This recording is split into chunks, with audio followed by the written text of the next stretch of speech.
Okay, so the topic I'm going to talk about today is limits. So, as a review of what we discussed in class, we say the limit of f of x as x approaches c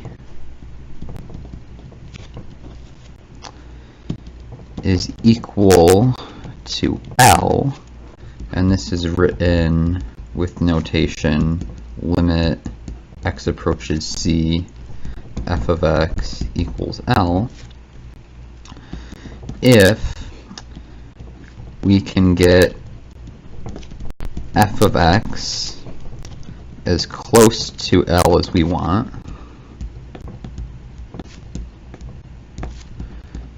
by taking x sufficiently close to c.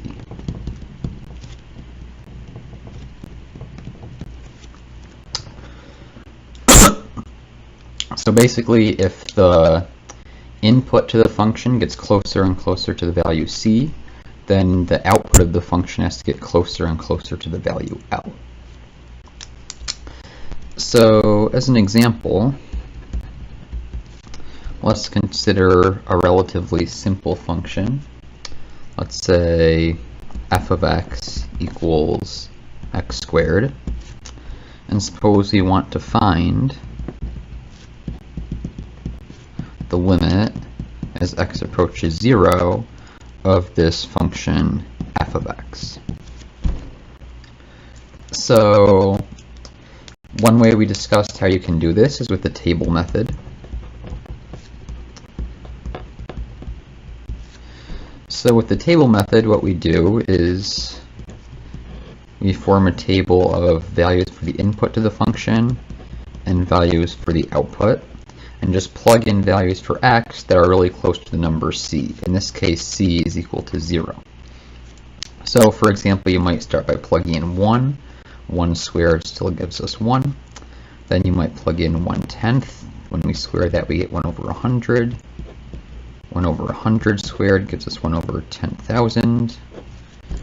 1 over 1,000 squared gives us 1 over 1 million, I guess. So we can see that as we plug in values of x closer and closer to 0, values of the output are getting closer and closer to 0.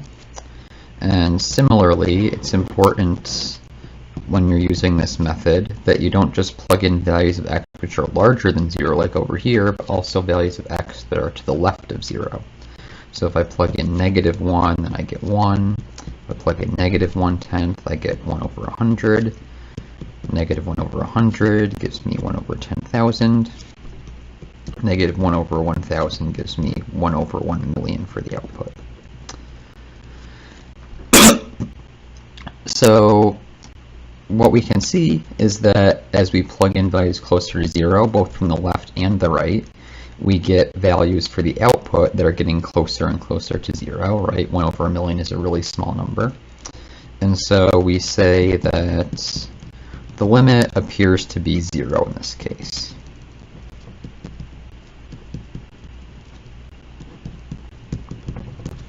And that is indeed the case, as you can quickly tell by drawing a graph. It's just a standard parabola.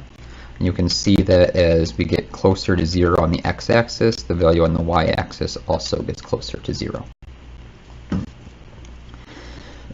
So for this particular function, we also could have found the value of the limit by just plugging in 0, right? If we evaluate x squared at 0, we get 0. So this is a very special property that a function can have, and that's known as continuity. So a function is continuous if the limit as x approaches a, okay, I should say continuous at the point a, if the limit as x approaches a of f of x is equal to f of a. So in other words, the value that we're getting closer to is equal to the value the function actually has at that point. So for example, any polynomial function like x squared, x cubed, x to the fourth, trig functions like sine of x and cosine of x. Let's see, e to the x, well, I haven't introduced e yet, so maybe you haven't seen that. Let's say 10 to the power x, 2 to the power x, log of x on x greater than 0, right? It's not defined if x is negative or 0. These are all examples of continuous functions.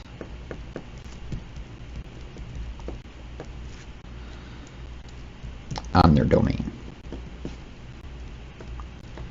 So all these functions up until log are and then log is only continuous if we restrict the domain to x strictly positive.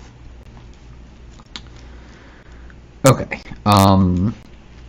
so an example of something that would not be continuous would be, let's say, a function like f of x equals x squared if x is not equal to 0, and 1 if x is equal to 0. So if we draw a graph of this function, it looks like a parabola, except we shifted the value at 0 up to 1. So there's this hole in the graph. So because the limit doesn't depend on what actually happens at the point C, so in this case what happens at 0, we still have that the limit as x approaches 0 of f of x is going to be 0.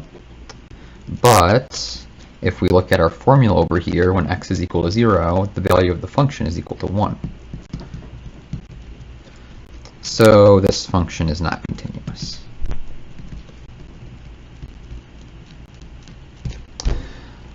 So continuous functions are really nice because if we want to calculate the limits, we can just plug in the number, right? If it's a continuous function, you just plug in the value c and figure out what the value of the function is there. But there can also be functions that are discontinuous that we have to worry about. Okay, so when dealing with discontinuous functions, it can be useful to look at one-sided limits. So instead of coming in and approaching 0 from both the left and the right, we'd approach either only from the left or only from the right. So if we approach from the right, so from values that are larger than c, we denote this as the limit as x approaches c with a plus sign, f of x. And the left side limit is written as limit as x approaches c with a minus sign, f of x.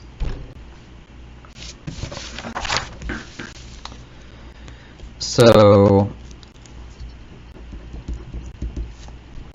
as an example, let's suppose we have the function f of x equals, look that out of light, x squared if x is less than or equal to 0, and it's going to be equal to x plus 1 if x is greater than 0. So if we draw a graph of this function, to the left of 0, it's going to look like a parabola. But then to the right of 0, it's a straight line with y-intercept positive 1. So this would be what the function looks like. And so in this case, if we approach 0 from the left, you can see that the values of the output are getting closer to 0. So we have the limit as x approaches 0 from the left of this function is going to be equal to 0. But if we approach from the right, we're now moving along this upper piece here, and we're getting closer and closer to the value 1. So limit x approaches 0 from the right, f of x is equal to 1. So we can see that in some cases, the left side limits and the right side limits do not agree. And when this happens, we say that the two-sided limit, or just the regular limit, limit as x goes to 0 of f of x, does not exist because these two limits do not agree.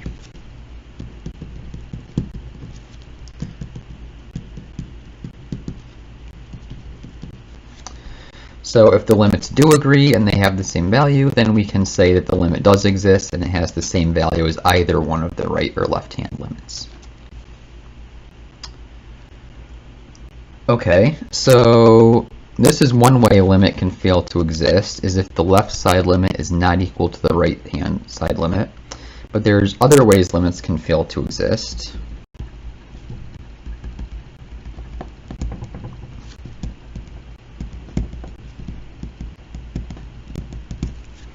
So the first one we've already seen an example of is left and right limits do not agree, which means that the function has a jump. So for example here, it jumps from 0 up to 1. The second case is when function values approach infinity, or I guess plus or minus infinity. So an example of this would be the function f of x equals 1 divided by x. So the graph of this function looks like this. We can see there's a vertical asymptote at 0. So as we approach 0 from the right-hand side, the values just keep getting bigger and bigger and bigger. As we approach from the left, the values just keep getting smaller and smaller. So the limit as x approaches 0 of this function does not exist. And from now on, I'm going to use the shorthand dne. So even though the limit does not exist, sometimes we might say limit as x approaches 0 from the right, f of x is equal to positive infinity, because the values just keep getting bigger and bigger and bigger. And limit as x approaches 0 from the left, f of x is equal to negative infinity, because the values just keep getting smaller and smaller on the left-hand side. Okay, so the last major way which we can have limits fail to exist is with rapidly oscillating functions.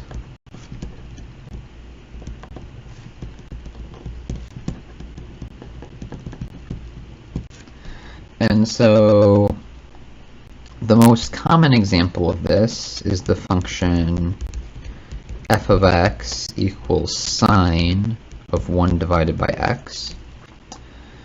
And so if I plot a graph of that function, it'll look roughly like this. And the closer it gets to 0, the faster it oscillates between -1 and 1. So it's sort of hard to draw, but the idea is that the closer it gets to 0, it starts going up and down really, really fast, going between -1 and 1. So in this case, in some sense, the function is getting close to all the values between -1 and 1 infinitely often as it gets closer to 0.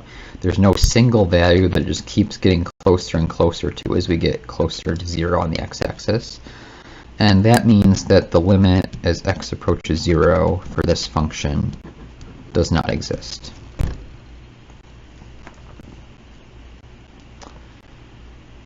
Okay. So these are 3 things to look out for whenever you have a limit problem. Is it possible that the limit doesn't actually exist? So the first thing you could check is whether you have one of these 3 cases. If not, then you can start thinking about, okay, how do you actually compute the value of the limit? So that's the next thing we should discuss, is calculating limits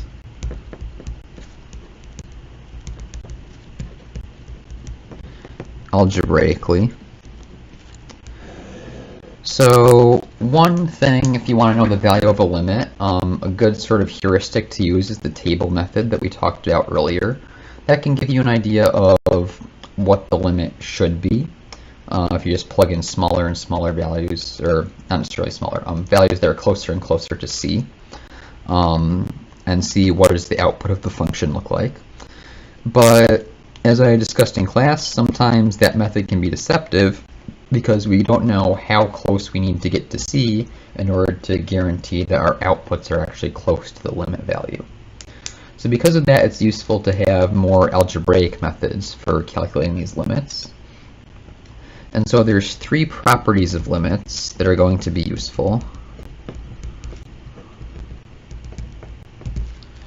So the first one is the sum or subtraction rule, which says the limit as x approaches a of f of x plus or minus g of x, all in parentheses, is equal to the limit as x approaches a f of x plus the limit as x approaches a g of x.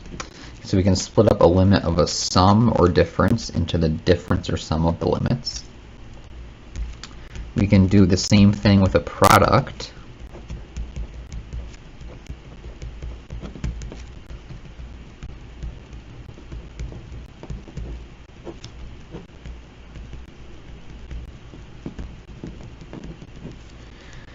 And we can also do something similar with the quotient.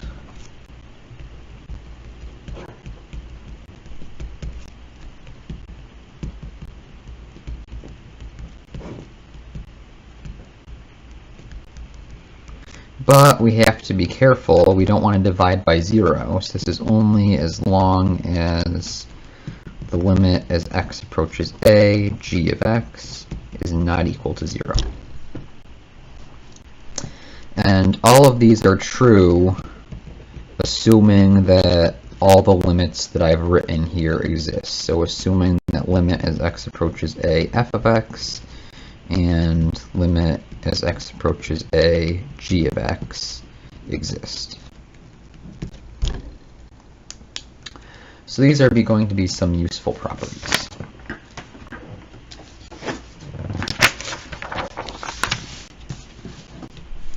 Okay, so let's look at an example of how we can use these to actually calculate some limits.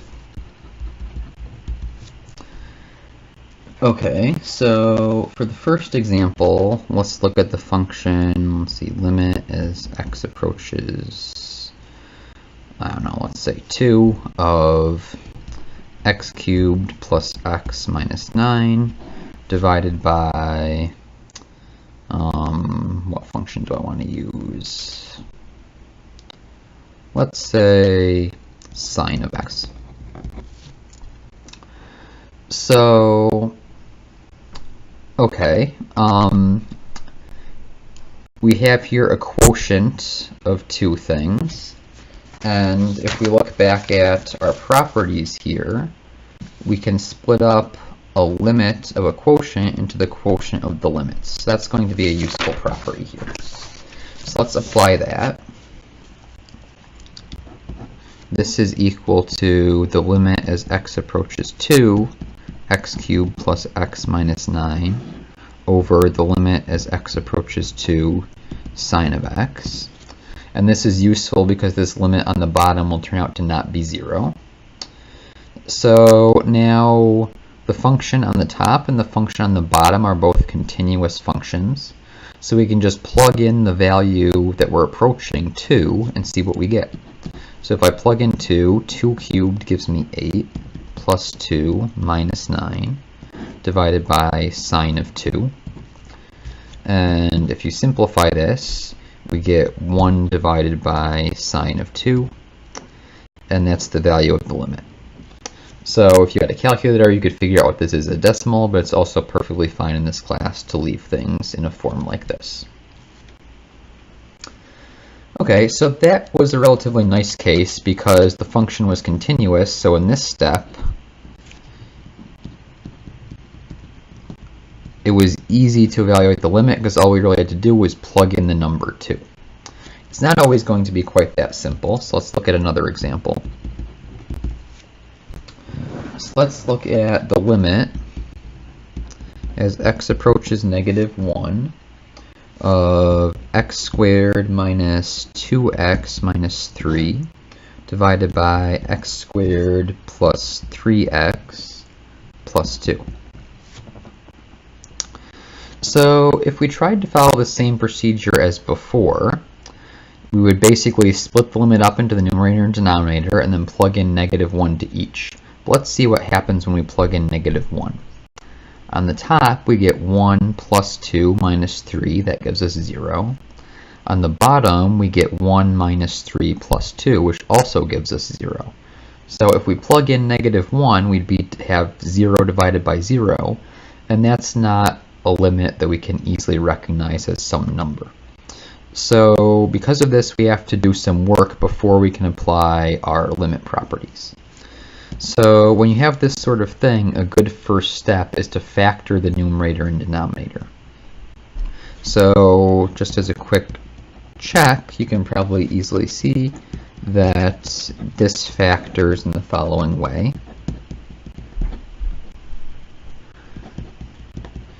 And notice there's this x plus 1 factor in both numerator and denominator.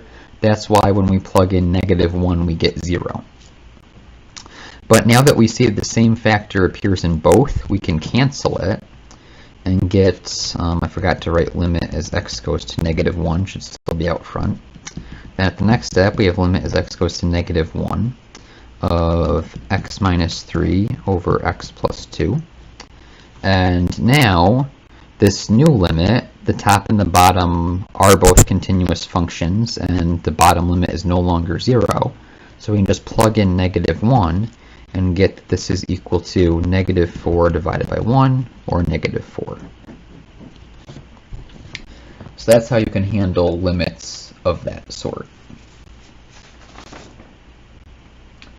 Alright. Just as a note though, sometimes you don't have a canceling factor in the numerator. So for example, if I have limit as x approaches 1, I'll just write something in an already factored form, so x plus 1 over x plus 1, x minus 1. Well, okay, I guess in this case there's an x plus 1 in the numerator and denominator, so I made a bad choice. So let's say this was x plus 2. We can't cancel anything when we factor, and when we plug in 1, the denominator is still 0. But in this case, it's important that the numerator is not 0. So, roughly speaking, this looks like, if we were to plug in 1, 3 divided by 0. And so when you have a limit that looks like a constant divided by 0, really what this means is that you have something that's roughly a constant divided by some really, really small number. And that small number just keeps getting closer and closer to 0. And when you do this, you see that this thing approaches infinity, or negative infinity if x is less than 1. And so this means that the limit does not exist.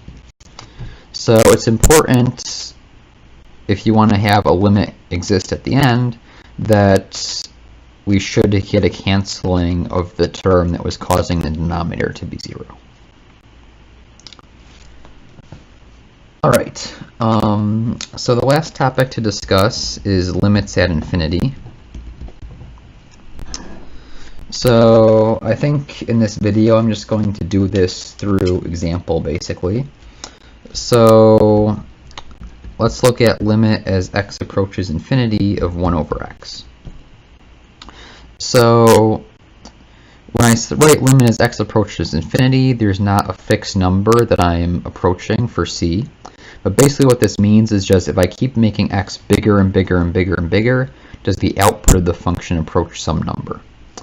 And indeed that's the case, because as we divide by bigger and bigger numbers, the fraction gets smaller and smaller and smaller, right? Imagine like 1 over a million, then 1 over 10 million, 1 over a trillion. It just keeps getting smaller. And we can also see that from the graph, there's a horizontal asymptote, so we get closer and closer to 0 as x moves out to the right. So that means that limit as x approaches infinity of 1 over x is equal to 0. Alright, another example along similar lines is a function with exponential decay. So we could look at limit as x goes to infinity 2 to the negative x. Well, this is equal to limit as x goes to infinity 1 over 2 to the power x by rules of exponents.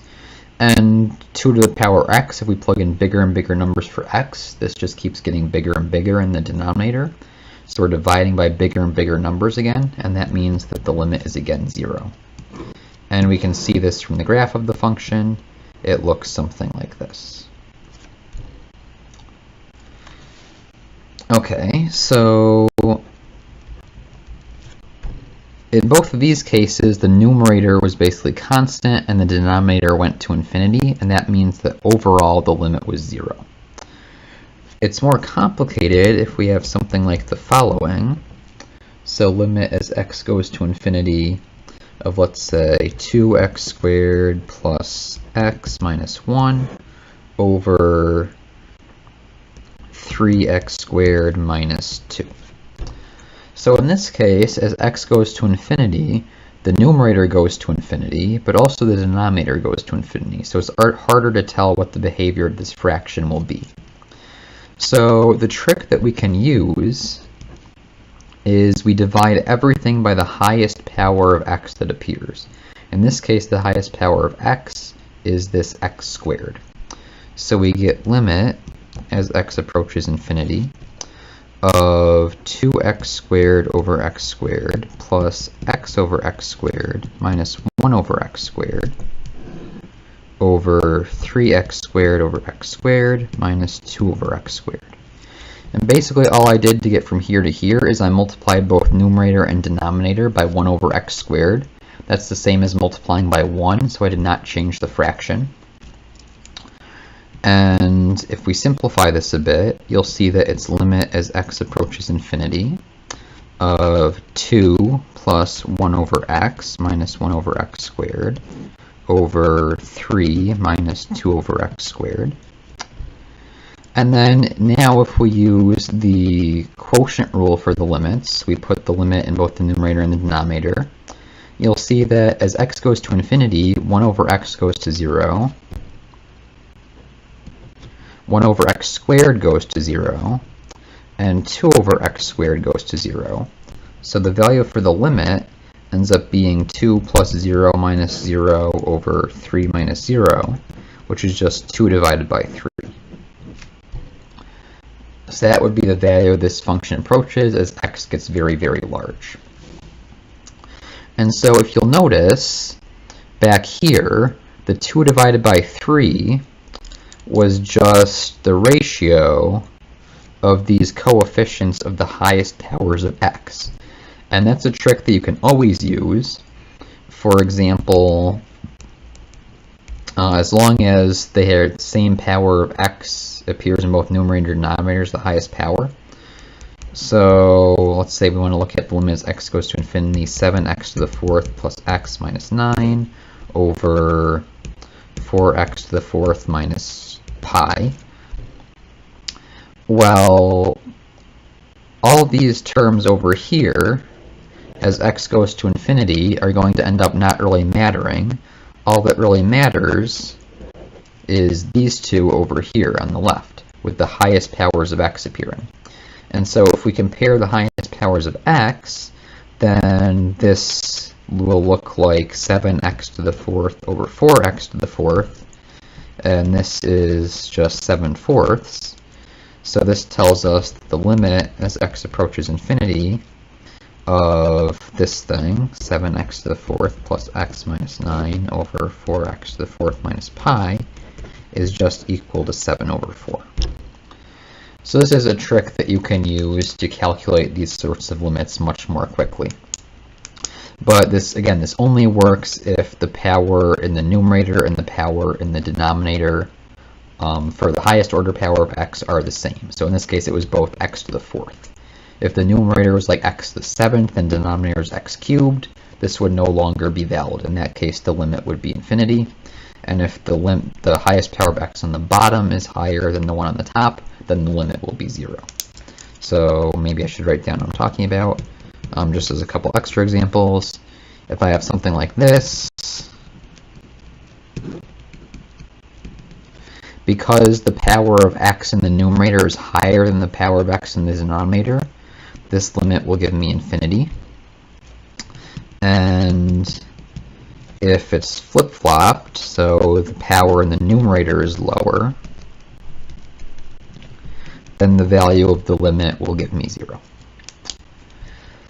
And so you should maybe think about why this is the case. You can always go back to this method up here of dividing by the highest power of x that appears to convince yourself that this is indeed what you would get for these two limits. Alright, so that's everything that I wanted to talk about for limits, and I'll see you next video.